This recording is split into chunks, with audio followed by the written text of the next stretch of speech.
Girls Who Code, a non-profit organization which aims to support and increase the number of women in computer science. From the simplistic commands of Python to the all-encompassing complexities of C++, Girls Who Code inspires females of all ages to engage in a career of making everything from simple websites to expansive video games. With millions of girls backing the movement, it should be all that in a bag of chips, right? Well, let's pause for a second. As one of the lucky few selected for this program, I have a lot to say on the matter. To be clear, I did not hate the overall experience.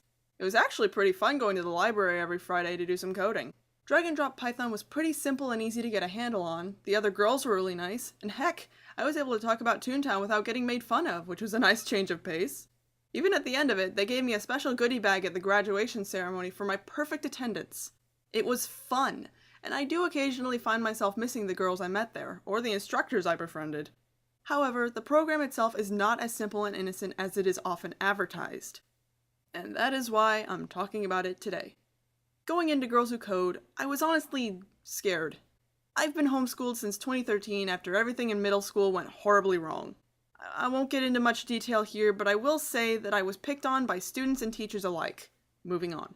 The first day I walked into the library, I was greeted by the familiar smells of cleaners and such, similar enough to what they used at my middle school that I recognized it. Now, I haven't been diagnosed with any forms of post-traumatic stress disorder, but at the time, I was instantly flashing back to my hell of a time in school. My heart took off racing. But I kept my cool, asked the lady at the desk where the computer lab was, and calmly started towards the stairs where I was instructed to go. My legs were shaking as I walked. I could barely breathe, and my heart felt like it was going to burst through my chest.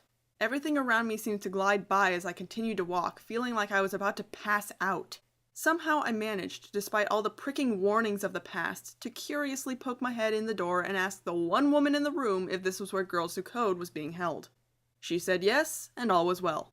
I was just extremely early. The class itself started at 4 o'clock, but because of family reasons, I was always walking into class at around 2:45. My scarcely used, never holds a charge iPhone 5 quickly became my best friend. That was when I wasn't completely panicking. It took months before I wasn't inwardly freaking out through every class. Once that was over with, I spent time before each class proofreading my own writing on my phone before anyone else had shown up. It was great. Though, that was all my own personal soul-searching experience before class even started. So, let's get into the nitty-gritty of it. The first several Fridays were spent building Sisterhood, a supposed measure of closeness between the individuals within a gaggle of girls. It really just boiled down to forced socialization and group games. Additionally, the instructors picked out one random successful woman who codes each and every week to absolutely gush about. They would spend the first quarter of class just droning on and on, singing the praises of these women, while I sat quietly and wondered when we were going to start learning to code. By the way, we didn't start actually learning to code until the 5th class. That's right, the very reason I was there was not only preempted by talking about people I didn't care about and socializing with people I didn't care about, but then we didn't even start coding until week 5! Also, which backwards-minded idiot decided that pre-tests were a good idea? No, really, on week 4 they had us do a test about coding, something many of the girls in the class may very well have known nothing about. And we didn't even have a final test at the end of things to show everyone else how much better we gotten since knowing diddly squat. The reason schools give out pre-tests is because there's going to be a post-test. Who, in a group of women who boast about their intellect when it comes to computer science, thought this was a good idea? But I digress. After 4 weeks in a row of having to tell my parents that I wasn't actually coding yet, a miracle happened. We started coding! Hallelujah! But to be honest, it was a hollow victory, and it's all for one reason. Politics. Everyone's favorite subject. To hate. It was all an echo chamber of propaganda for the remainder of the class, and I hated it. I spent the rest of the year carefully tiptoeing around the political issues and the upcoming election that had suddenly become the focus of the coding class because it wasn't coding! I literally don't care which side of the aisle you're on. Just help me learn Python! Everything from there on out became incredibly preachy. Girls Who Code became less about the activity of girls learning programming and more about people screaming, "You go, girl! You can learn to code! You can do it!" while I silently wondered when they'd quit encouraging us and actually start teaching us. And between every word, there was nothing but political propaganda. Just why? Through ignoring almost everything and biding my time until I was permitted to code, I managed to learn enough of drag-and-drop Python to make it to the final project.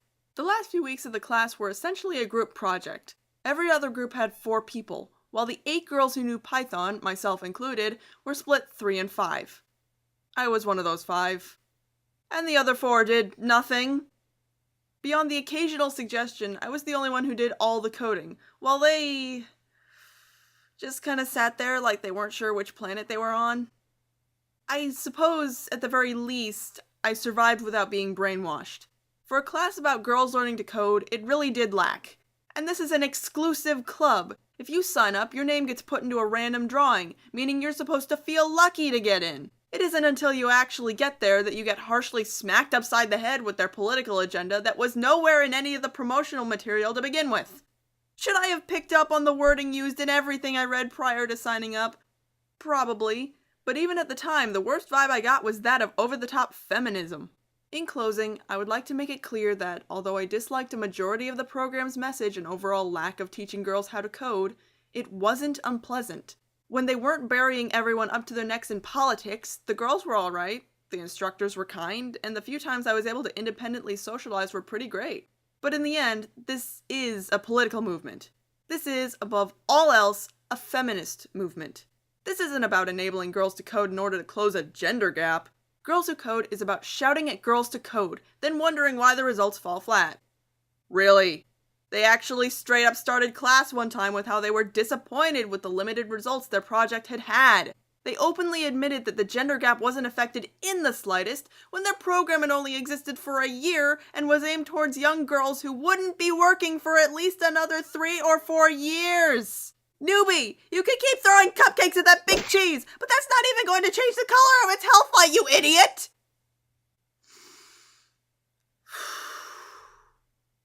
If there are any girls out there looking to code, just find some online tutorials or take an actual class. There is little to be gained from the Girls Who Code movement, if anything at all. This is not a coding class. But to any girls out there who genuinely want to code, good luck.